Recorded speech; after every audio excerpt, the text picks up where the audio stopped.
Here's a question for you. What are these people doing? Every day, millions of us leave buildings, offices, sports grounds, and we leave safely. There's usually no reason to rush, but what if you were in a hurry? Supposing there was a fire, how would you get out then?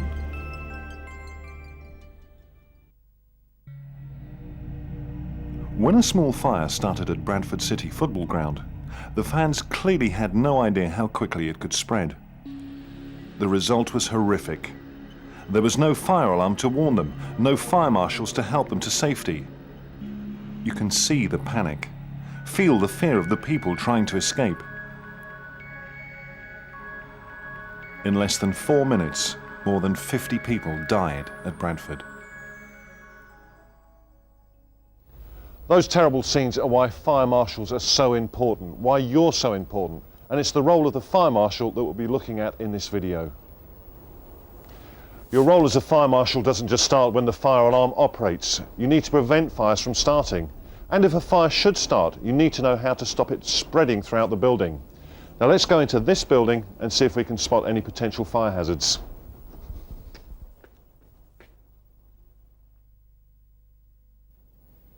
Spot the first. Now this is a fire door and should be kept closed to stop smoke spreading around the building.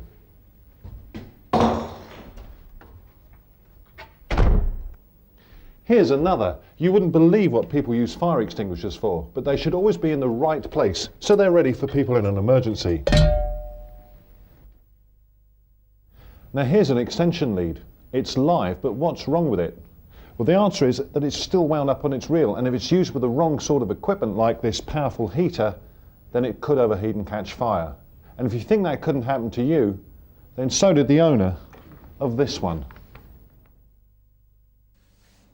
Take a look around this office. Office equipment can give off a lot of heat, and if the vents get covered, then that's just asking for trouble.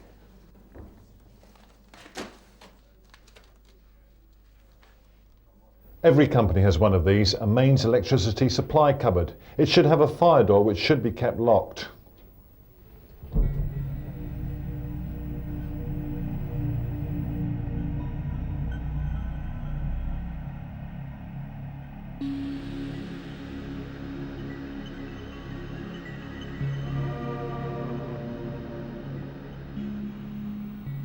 I wonder if your company's electricity supply cupboard looks like this one.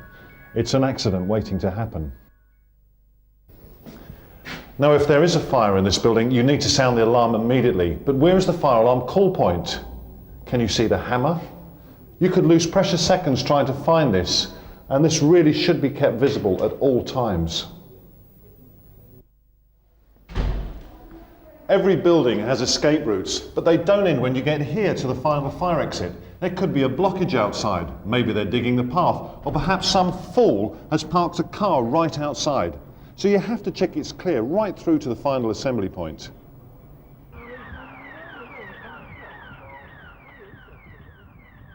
In a real fire, it's not just lives that fire marshals can save. Companies lose hundreds of millions of pounds a year in fire damage. Before there is a blaze, you can get advice from the fire service. They are only happy to give it, and it's free. So far, we have been looking at the everyday things that a fire marshal has to do in an emergency.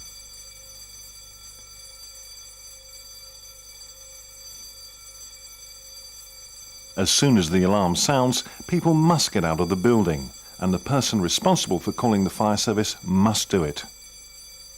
It doesn't matter who makes the call. Security, receptionist, whoever it is must know that it's their job, and if they're not going to be around, that there's always someone who's going to act as a backup for them. The most important thing is speed, because fire spreads very quickly.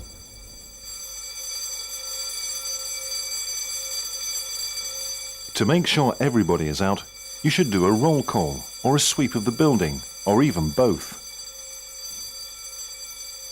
Don't forget the visitors. If you decide to have a roll call, you must be certain that the names read out are an up-to-date list of who is in the building, and that includes staff, temporaries, visitors and contractors, anyone who might be in there. If someone leaves the building without telling anyone, even for a few minutes, then the fire service could waste valuable time searching for someone who's not really missing. So roll calls only really work if you keep a tight control on your staff and visitors. But if you can't do this, then a sweep of the building will probably be effective. The checking should be done by fire marshals who are responsible for set areas near to their desk or workplace. The number of fire marshals depends on the size of your building, but no area should take more than 60 seconds to check. Fire marshals can now obtain these special armbands, which can be worn in drills and real emergencies. They're great because they instantly identify those in charge of the escape.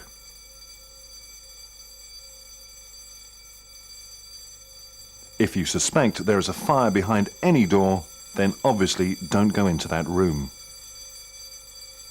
When you have finished your search, go to the assembly point and remember to tell your supervisor about any room that you have been unable to search.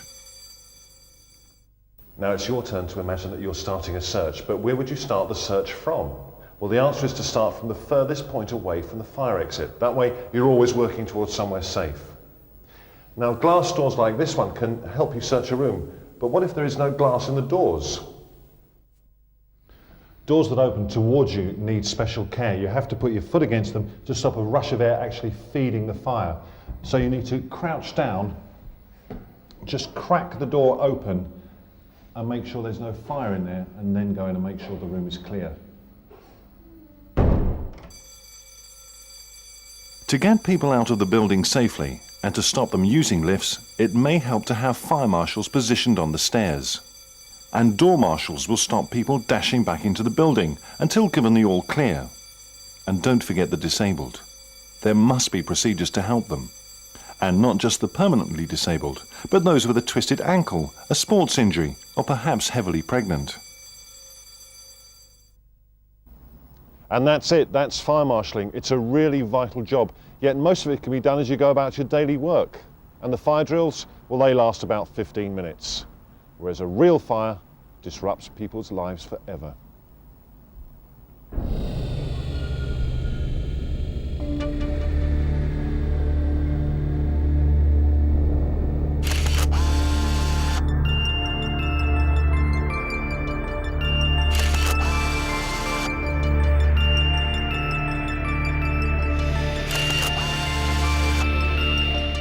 Remember, fire spreads unbelievably quickly. It took just over 3 minutes to destroy this entire building.